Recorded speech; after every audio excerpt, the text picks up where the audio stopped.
My girlfriend said, I'm pregnant and moving in with my ex because he has a bigger house. I replied, congrats, and got a paternity test. 72 hours later, she was crying on my doorstep after her perfect plan exploded. Wednesday evening, I was making dinner when Jessica walked in with that look on her face. The one that meant trouble was coming. Mike, we need to talk. I turned off the stove. What's up? I'm pregnant. My first thought was excitement.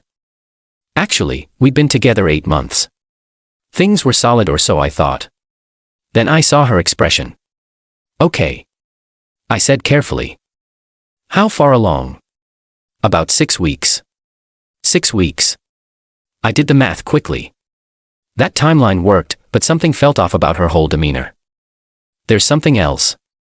She continued. I've been thinking about our living situation, and I need to be honest with you. Here it comes. Brad and I have been talking again. We have history, and with the baby coming, he thinks we should try to work things out. He has that big house, financial stability. It would be better for the child. The room went quiet except for the sound of my dinner burning on the stove. So you're leaving me for Brad? It's about what's best for the baby, Mike. Brad's in finance, has the resources. And I can't. You're a mechanic, Mike. Brad makes 6 figures. Do the math. The disrespect was breathtaking, but I stayed calm. When are you moving out? This weekend. I already started packing. I noticed the boxes in the hallway for the first time. She'd planned this whole conversation after already making her decision. Congratulations. I said. She blinked. That's it. What else is there to say? You've clearly made up your mind. I thought you'd be upset. Why would I be upset? You're doing what you think is best for your baby. Our baby. Right. Our baby. But something wasn't sitting right. The timeline, her eagerness to move in with Brad so quickly, the way she kept emphasizing his financial stability over everything else. After she left to finish packing at Brad's, I made a phone call.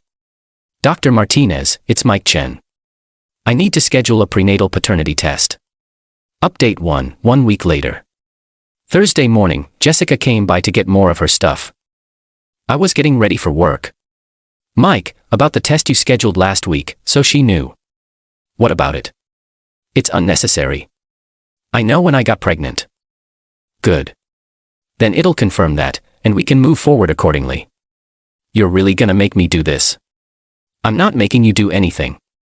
I'm just getting information. She looked panicked for the first time since this whole thing started. This is insulting. You don't trust me. Jessica, you just told me you're moving in with your ex to raise what you say is my child. Trust isn't really the foundation we're building on here. It's not like that with Brad. He's just being supportive. Supportive guys don't usually offer to raise other people's babies. She didn't have an answer for that. The following Tuesday, exactly 1 week later, Dr. Martinez's office called. Mr. Chen, your results are ready. Can you come in to discuss them? Just tell me, am I the father? I'm required to discuss results in person, but I can say the results are conclusive. I drove straight there. Dr. Martinez handed me the report. You're not the father, Mike. 0 probability match. I wasn't even surprised. The relief was immediate, followed by something else. Anger at the manipulation maybe, but mostly just clarity.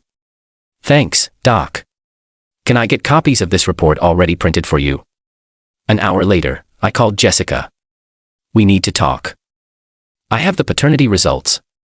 Mike, I can explain. I'm listening. The test must be wrong. Those things aren't always accurate. It's 99.9% accurate, Jessica. Silence. So whose baby is it? More silence. Let me guess, Brad's. It's complicated. No. It's actually pretty simple. You got pregnant by your ex, panicked, and tried to pin it on me. When that didn't feel secure enough, you decided to move back in with the actual father. That's not how it happened. Then how did it happen? She hung up. Update 2, 72 hours after the phone call. Friday evening, I was watching TV when someone started pounding on my door. I looked through the peephole. Jessica crying, mascara everywhere. I opened the door. What's wrong? He kicked me out. Who kicked you out? Brad. He figured it out. She pushed past me into the apartment, dropped onto my couch like she still lived there. What did he figure out? He found out I'd been telling different stories to different people, got suspicious, and started asking questions. What kind of questions? Like why I was so eager to move in if the baby was yours, why I wasn't trying to work things out with you first. He put it together. The audacity was impressive, and he went crazy. Mike started yelling about how I tried to trick you into raising his kid, how that made him look like a deadbeat, said he couldn't trust anything I told him. She was sobbing now, but I felt nothing. He threw my stuff out on the lawn, changed the locks, won't answer my phone calls. That's rough. Mike, I need your help. I have nowhere else to go. What about your parents? I can't tell them about this. They disown me. Friends. Everyone thinks I'm living this perfect life with Brad and his big house. I can't admit what really happened. She looked up at me with those eyes that used to work. Can I stay here just until I figure things out? No. What do you mean no? I mean, no, you can't stay here, but I'm pregnant with nowhere to go. You're pregnant with Brad's baby. That's his problem to solve. You can't just abandon me. I'm not abandoning you. I'm declining to clean up a mess you made by lying to 2 different men about who fathered your child. She stared at me like I'd grown a second head. I thought you loved me. I loved who I thought you were. Turns out that person doesn't exist. Mike, please. I made a mistake. You made a choice. Multiple choices, actually. You chose to sleep with Brad while we were together. You chose to lie about the paternity. You chose to move in with him instead of being honest. Now you get to live with those choices. I'll do anything. I'll make it up to you. How? By taking care of another man's baby while you figure out your next move. It doesn't have to be like that. Yes, it does. Because that's exactly what it would be like. I walked to the door and opened it. Good luck, Jessica. You're really going to make me leave? You already left. You just want to come back now that your plan failed. She gathered her purse, stopped at the door. You'll regret this, Mike. I doubt it. Update 3, 1 week later. The aftermath was swift and brutal for Jessica's perfect plan. Her sister called me Tuesday morning. Mike, is it true that Jessica's baby isn't yours? That's between Jessica and me. She's been calling everyone in the family asking for money, says she needs a deposit for an apartment. But when I talked to Brad's neighbor, they said there were huge fights before she left. Okay. Mike, she's been telling us you're the father, but Brad's neighbor said she heard Jessica screaming at him about taking responsibility for his own kid. By Wednesday, the family drama was in full swing. Jessica's mom called me directly. Mike, Jessica won't tell us what happened. She just keeps saying you abandoned her when she needed you most. Mrs. Rodriguez, I think Jessica needs to have an honest conversation with her family. About what? About who the father of her baby actually is. Long pause. What do you mean? I mean, Jessica should tell you herself. Thursday morning, Jessica showed up at my work. My boss Tony came out to the garage. Mike, there's a pregnant lady out front asking for you. Says it's an emergency. I walked out to find Jessica standing by the customer service counter, looking desperate. Mike, you have to help me. My family found out about Brad. Found out what about Brad? That he's the real father. My sister overheard me on the phone with him begging him to take me back.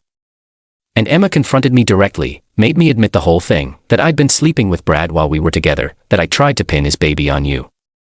So now the whole family knew she tried to pin another man's baby on me. My dad's not speaking to me. My mom keeps asking how I could do something so horrible. Emma told everyone that I'm a liar who tried to ruin your life. Are they wrong? I was scared, Mike. I panicked. And now? Now I need help. Real help. I've got enough for a motel room for maybe a week. What about Brad? He blocked my number, won't take my calls, says if I come near his house again, he'll call the police. Jessica, you need to figure this out yourself. I can't do this alone. You should have thought about that before you tried to manipulate 2 different men into solving your problems. I went back to work, left her standing there. Final update, 1 month later. Jessica's downward spiral was thorough and self-inflicted. She ended up living in a weekly motel across town, working at a call center to pay for it. Her family had gone from disappointed to disgusted when the full scope of her lies came out. Emma called me 2 weeks ago with an update. "Mike, you dodged a massive bullet." "How so?"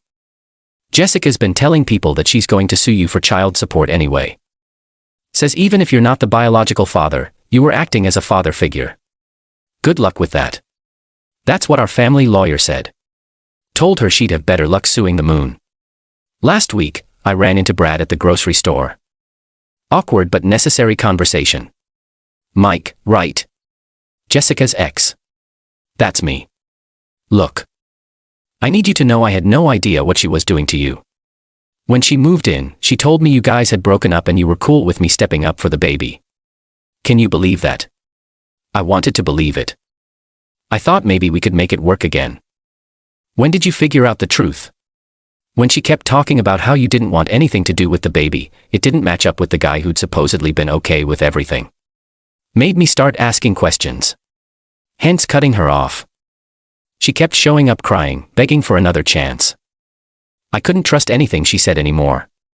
Brad looked genuinely exhausted by the whole situation. What's she gonna do about the baby? That's her problem to figure out. I told her I'd pay child support, but I'm not playing house with someone who lies about everything. Fair enough. The best part of this whole mess was how cleanly it resolved itself. Jessica's lies caught up with her fast, her perfect plan exploded in her face, and both Brad and I were smart enough to walk away. She tried to play us against each other, use pregnancy as leverage, and secure the most comfortable option for herself without caring who got hurt. Instead, she ended up alone, broke, and facing single motherhood with no support system. Sometimes the best revenge is just stepping back and letting people destroy themselves with their own terrible choices. Jessica thought she was playing chess. Turns out, she was just setting fire to her own life while the rest of us watched from a safe distance. The baby deserves better than Jessica's manipulation games, but that's not my problem to solve. I dodged a bullet. Brad dodged a bullet, and Jessica learned that lying to everyone gets you exactly what you deserve. Nothing.